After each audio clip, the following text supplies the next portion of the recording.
আজ আপনাদের শোনাবো মঞ্জুলিকা রায়ের লেখা গল্প উত্তরাধিকার। শুনশান দুপুরবেলায় দিঘির জলে পা ডুবিয়ে বসে আছে দুটি ছেলে মেয়ে। মেয়েটি কিশোরী হলো, ছেলেটির বয়স বছর 20 মতো হবে।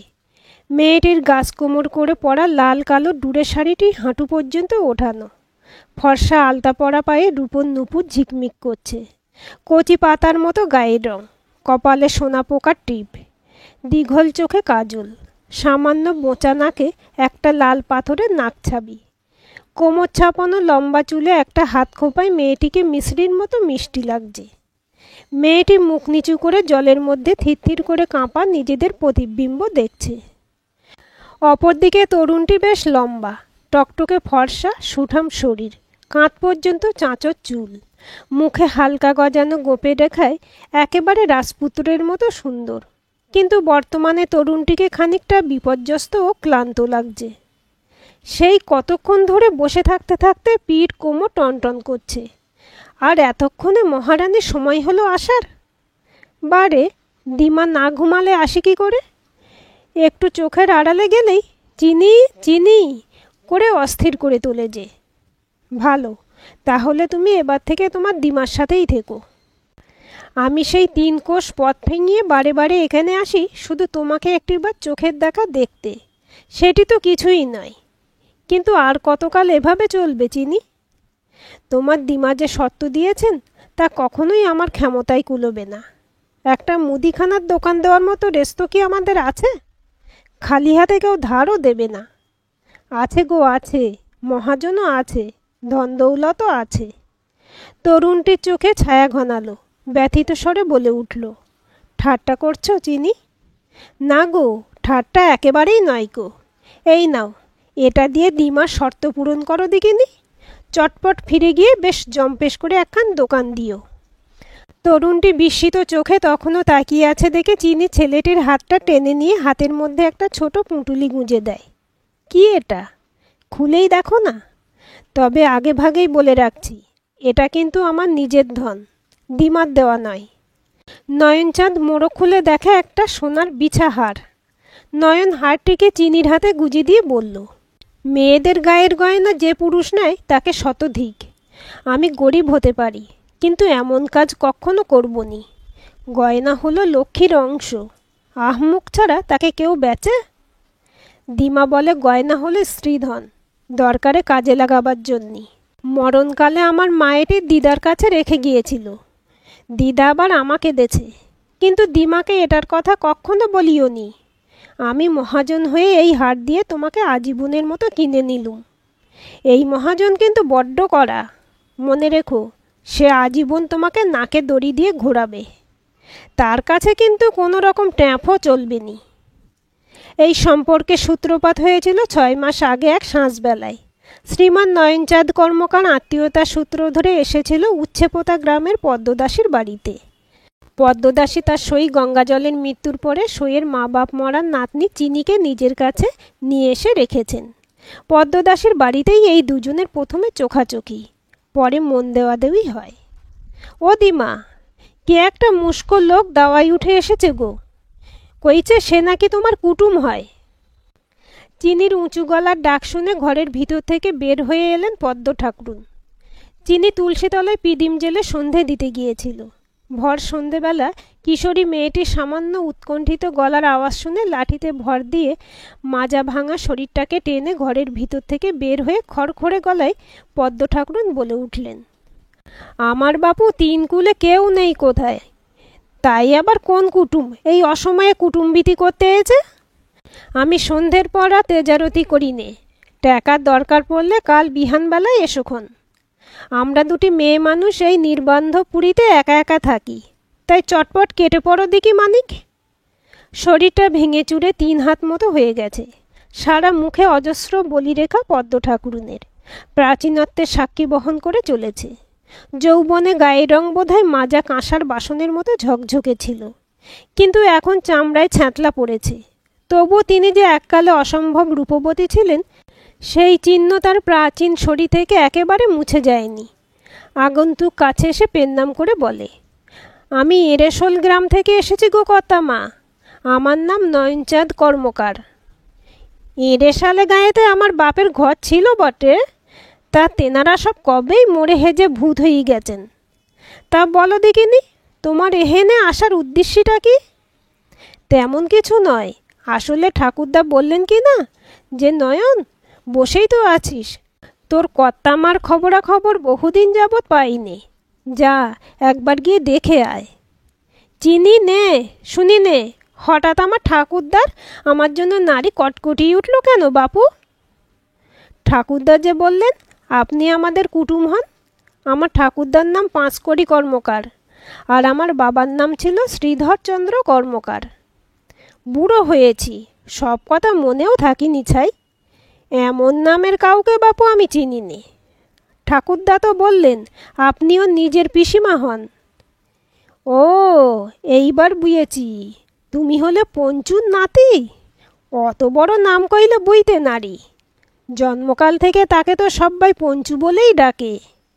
কালে কালে তার থেকে পেঁচোও হলো। পেঁচোর নামই যে পঞ্চানন, তা কি করে বুইব? তা সেই হতভাগা নিজে কেন আইল নি? বুড়ি পিসি বাঁচল না মলো সেই খোঁজ কখনো করেনি কো। আজ এতকাল বাদে পিসির জন্য দরদ একেবারে উঠলে উঠেছে। নাতিকে পাঠিয়েছে নৌকিকতা করতে। আর তুমি যে তার সত্যিকারের নাতি, তারই বা কোনো প্রমাণ আছে? না বাপু, আমি অজানা অচেনা মানুষের সাথে কুটুম্বিত করতে পারবো নি। মানে মানে কেটে পড়ো দেখি। আমার ঘরে সমস্ত মেয়ে রয়েছে, তোমাকে আমি রাত বিরেতে ঘরে ঠাঁই দিতে পারবো নি। এখন তো সন্ধে হয়ে গেছে, ফিরে যেতে পারবো নি। রাতের বেলা অন্ধকারে পথ চলা মুশকিল। পথে চোর ডাকাতের ভয়, তেনাদের ভয়, লতাদের ভয়, আরও অনেক কিছু আছে। আমি না হয় এই দাওয়াতে শুয়ে রাতটুকু কাটিয়ে দেব। সাথে চিঁড়ে মুড়ি আছে, সেসব চিবিয়ে কুয়োর জল খেয়ে একটা রাত কোনো রকমে কেটে যাবে। তোমরা দৌড়েটে ভিতরে শুয়ে পড়োগে। মুখে বললেও নয়নচাঁদ স্বপ্নেও ভাবতে পারিনি যে বুড়ি পিসি সত্যি সত্যি দরজায় কুলু পেটে শুয়ে পড়বে। ভিতরে খানিকক্ষণ কুপি জ্বলছিল। হেসেলে বাসনকোসনের ঝনঝনানি কানে আসছিল, কিন্তু খানিক পরেই ভিতরের বাতি নিভে গিয়ে সব এখন শুনশান। নয়নদের গ্রাম এড়েশালা থেকে বুড়ি পিসিদের গাঁ উচ্ছে পোতা প্রায় 3 কোষ। এতটা পথ হেঁটে এসে তার বেজায় খিদে পেয়ে গেছে। সাথে খানিকটা চিঁড়িমুড়ি অবশ্য মা বেঁধে দিয়েছিল, কিন্তু সে তো পথেই কখন শেষ হয়ে গেছে। 20 বছরের জোয়ান মানুষ নয়নচাঁদ। তাদের যত অভাবই থাকুক না কেন, রাতে তাকে কখনো উপোস দিতে হয়নি। পেটের মধ্যে যেন ছুঁচোর কীর্তন শুরু হয়েছে। রাত এখনও 1 প্রহরও পোহায়নি। পুরো রাত কি করে কাটাবে ভেবে সে খানিকটা মুষড়ে পড়ে। উচ্ছে পোতায় পা দিয়েই নয়ন দেখেছে অনেকটা জায়গা নিয়ে পদ্ম ঠাকুরুনের একতলা টিনের চাল দেওয়া পাকা বাড়ি, শান বাঁধানো মেঝে। উঠোনের এক কোণে গোয়াল ঘরে 3-4টে দুধেল গাই রয়েছে। আম কাঁঠালের বাগানও রয়েছে। পাকা কাঁঠালের গন্ধে পুরো বাড়ি যেন মমা করছে। একবার মনে হয়েছিল যে গাছ থেকে একটা কাঁঠাল ভেঙে খেয়ে সে খিদে মেটায়, কিন্তু গেরস্তকে না বলে তাদের গাছের ফল পাকুড় খাওয়ার মতো ছ্যাঁচড়া কাজ সে প্রাণ গেলেও করতে পারবে না বলে চুপচাপ শুয়েছিল। শুয়ে শুয়ে নয়ন তার ঠাকুরদা পদ্মদাসীর সম্বন্ধে যা যা বলেছে সেগুলো মিলিয়ে নিতে চেষ্টা করছিল। পদ্মদাসী খুব জাহাবাজ মহিলা রে ভাই, খুব সাবধানে ওর সাথে কথা কইতে হবে। আমাদের বংশের কাউকেই উনি গ্রাহ্য করেন না, অথচ আমরাই হলাম ওর একমাত্র রক্তের সম্পর্কের আপনজন। না ছেলেপুলে না স্বামীর দিকের কেউ, সবচেয়ে কাছের মানুষ বলতে এই সম্মাই। কিন্তু উনি আমাকে মানে শ্রী পঞ্চানন কর্মকারকে কিনা দূর দূর করে তাড়িয়ে দেন। উনি তোমার কে হন গো দাদু? নিজের পিসিরে। আমার বাবা শ্রী তারকচন্দ্র কর্মকারের দিদি হলেন পদ্মদাসী। শ্রী মাতারা অপেরার পুরনো অভিনেতা শ্রী পঞ্চানন কর্মকারের নিজের গ্রামের বাড়ির দাওয়াতে বসে নাতির সাথে কথা বলছিলেন। বাড়ির অবস্থা দেখে বোঝা যায় পরিবারটির দৈন্যদশা প্রায় তলানিতে এসে ঠেকেছে। অথচ একটা সময়ে এদের অবস্থা মন্দ ছিল না। 3 পুরুষ ধরে কর্মকার পরিবারের সবাই যাত্রা শিল্পী। পঞ্চানন কর্মকারের বাবা তারকচন্দ্র ছিলেন যাত্রার ডাক সাইটে ফিমেল অ্যাক্ট্রেস। তারা রানীর নাম শুধু নদে জেলায় নয়, বর্ধমান বাঁকড়োতেও ছড়িয়ে পড়েছিল। এই বাড়িখানাও তারকনাথের বানানো, কিন্তু বাবার ধারা পঞ্চানন রাখতে পারলেন না। পঞ্চাননের অভিনয় ক্ষমতা তার বাবার মতো ছিল না। চেহারাখানা অবশ্য সরেস থাকায় যৌবনে মন্ত্রীপুত্র বা সেনাপতির পাঠ পেতেন। বয়স বাড়ার সাথে সাথে অন্য চরিত্র মানে খলনায়কের রোলও করেছেন। আর এখন তো প্রায় বাতিলের দলে চলে গেছেন। তবে পেটের দায়ে বা মনের খোরাক যাই হোক না কেন, আজও পঞ্চানন কর্মকার যাত্রা ছাড়তে পারেননি। এখন পালায় বুড়ো মানুষের পাঠ থাকলে অ্যাক্টও করেন, নয়তো ম্যানেজারের হয়ে 5 মাস খেটে দেন। একটা পেটের খরচ হয়তো তাতে বেঁচে যায়, কিন্তু অভাবে থাবার হাত থেকে পরিবারকে তিনি বাঁচাতে পারেননি। পঞ্চাননের ছেলে শ্রীধর অবশ্য বাবার রূপ আর দাদুর অভিনয় ক্ষমতা দুটোই পেয়েছিল। ধীরে ধীরে তার নাম হচ্ছিল। বাড়ির অবস্থাও শ্রীধরের কল্যাণে আস্তে আস্তে ফিরছিল। তরুণ যাত্রার নায়কের রূপগুণে মজে এঁড়েশালের সম্পন্ন গেরস্থ বাড়ির মেয়ে লক্ষ্মীরানী ঘর ছেড়ে এসে শ্রীধরের হাত ধরেছিল। কিন্তু কর্মকার পরিবারের কপাল মন্দ। বিয়ের 2 বছরের মাথায় শিশু নয়নচাঁদ বাবা মা আর যুবতী স্ত্রী লক্ষ্মীরানীকে অকুলে ভাসিয়ে কোনো এক অজানা জ্বরে শ্রীধর মারা যায়। সারা বছর তো যাত্রাপালা চলে না, বাকি সময়টা যাত্রাপালার লোকেদের অন্য কাজকর্ম করে পেটের ভাত জোগাড় করতে হয়। কিন্তু কর্মকার পরিবারের পুরুষদের মধ্যে তেমন কোনো উদ্যোগ নেই, ফলে অভাবে এদের নিত্যসঙ্গী। কেন গো বুড়ি, তোমার উপরে এত রাগ কিসের? 20 বছরের জোয়ান নাতি নয়নচাঁদ দাদুকে প্রশ্ন করে। আসল রাগটা ছিল ওর ছোট ভাই মানে আমার বাপ স্বর্গীয় তারকচন্দ্র কর্মকারের উপর। বাবা যাত্রায় ফিমেল পাঠ করতেন কি না, তাতেই নাকি ও শ্বশুর বাড়িতে মান গিয়েছিল। অথচ ফিমেল পাঠ করেই সেই সময় বাবার যে কি নাম ডাকটাই না হয়েছিল। পুরো বর্ধমান বাঁকড়োর লোক এক ডাকে তারারানীকে চিনত। বাবাই আমাদের বংশে প্রথম যাত্রাপালা করা শুরু করেন। জনা কিংবা নলদময়ন্তীতে বাবার অ্যাক্টিং আজও পুরনো লোকজন মনে রেখেছে। আর গানের গলাও ছিল সাংঘাতিক। খালি গলায় কেঁদে কেঁদে বাবা যখন পাঠ করতেন, তখন শেষ সারিতে বসা লোকেরাও শুনতে পেত। মেডেলা টাকাও আসরে পড়ত ঝপাঝপ। নয়নচাঁদের ঠাকুরমা তরুবালা দাওয়াতে বসে দাদু নাতির কথাবার্তা শুনছিলেন। এবার আর থাকতে না পেরে হাত নেড়ে বলে ওঠেন, মেডেলের কথা আর বলো নিকো। ওই মেডেলের যদি দরদাম থাকতো, তাহলে কি আজও ওগুলো তোমার ওই নোয়া সিন্ধুকের মধ্যে পড়ে থাকতো? সবই তো শুনি অ্যালুমিনি আর জাম্মান সিলভারের তৈরি। যদি রূপোর হতো তবে কবেই বেচে দিতুম। মুখ্য মেয়ে মানুষ, তুমি এসবের মর্ম কি বুঝবে? আমাদের অপেরার ম্যানেজার সত্যবাবু আমাকে কতবার কয়েছেন, তোমার স্বর্গত পিতৃদেবের একটু দেখে কে বলবে যে উনি মেয়ে ছেলে নন? আজকের এইসব মণিমালা মুক্তমালারা ওর পা ধোয়ার জল খাওয়ারও যোগ্যী নয়। তরুবালা মাথার ঘোমটাটা আরেকটু টেনে নিজের নাকে কানে হাত থেকে বলে উঠলেন, এই নাক কান মুলছি, গুরুজন বলে কথা, অপরাধ নিও না মা বিশালাক্ষী। পদ্মপিসি তো মিছে রাগ করতেন না। বেটা ছেলে মানুষের অমন মেয়ে মানুষের মতো হাবভাব বাবু দেখতে ভালো লাগে নিকো। তোমরা মেয়ে মানুষ, যাদের 12 হাত কাপড়েও কোঁচা হয় না, তারা অ্যাক্টিংয়ের কি বোঝো? যে ব্যাপারটা বোঝনি সে ব্যাপারে কথা কইতেইনি। ঠাকুরমা আর এই বিষয়ে কিছু বললেন না, কিন্তু জিভ দিয়ে টাকরায় একটা আফসোসের আওয়াজ করে বললেন, ধান ভাঙতে শিবের গীত গাইছো কেন? নাতিকে আসল কথাগুলো না বলে অ্যাক্টিং নিয়ে পড়েছো কেন? বউয়ের কথায় দাদুর হুঁশ ফেরে মাথা নেড়ে বলেন, ঠিকই বলেছ শ্রীধরের মা। আসল কথা হলো আমার পিসিমা পদ্মরানী দাসের অগাধ সম্পত্তি। বুড়ির বয়সও হয়েছে ঢের, তবু বিষয় আশয়ের উপর খুব মোহ। 3 কুলে আমরা ছাড়া আর কেউ নেই, কিন্তু হাতে তুলে আমাদের কখনো কিচ্ছুটি দেননি। আমারে দিয়েছিলেন। বিয়ের পর মুখ দেখানির সময় ওই ঢেরি ঝুমকোখানা দিয়েছিলেন। তোলা তোলা করে পড়ি বলে এখনো পালিশ নষ্ট হয়নি গো। নয়নের বউকেও আশীর্বাদে ওটা দিব বলে ঠিক করে রেখেছি। ছাড়ো দেখিনি, হাজার হাজার টাকা মাটির তলায় পুঁতে রেখেছে, আর তুমি একখান ঢেরি ঝুমকো নিয়ে পড়েছ। বেশি না, 5,000 টাকা যদি আমাদের দেয়, তবে নয়ন একখান দোকান দিতে পারবে। অবশ্য তোমার নাতি তো আবার বড্ড জিদ, এমন চেহারা, তাই গলার আওয়াজখানাও ভরাট। সত্যবাবুর কাছে নিয়ে গেলে এক্ষুনি হিরোর পাঠ নিয়ে নেবে, কিন্তু তোমার নাতি তো আবার যাত্রাপালা করবি নিকো বলে প্রতিজ্ঞা করে রেখেছেন। জোয়ান ছেলে, কিছু কাজকর্ম তো করতেই হবে। এখন বুড়ি ভরসা, কিন্তু বুড়ি তো মহা কঞ্জুস, হাত দিয়ে জলও গলে নিকো কখনো। তবু আমি আশায় আশায় ছিলুম, বেস্তর বয়স হয়েছে বুড়ির।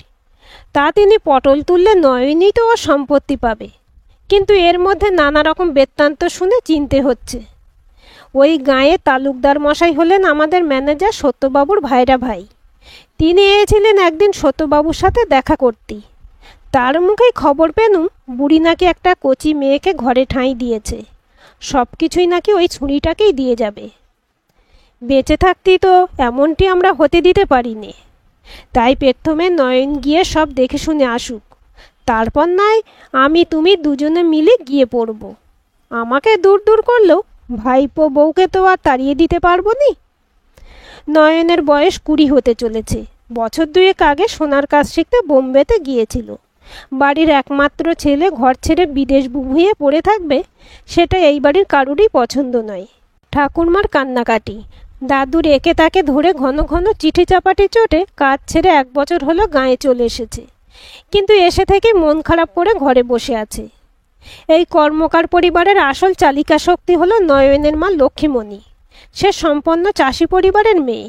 ছোটবেলা থেকে নিজেদের খেতে চাষবাস আর বাড়িতে গরু বাছুর পুষতে দেখেছে।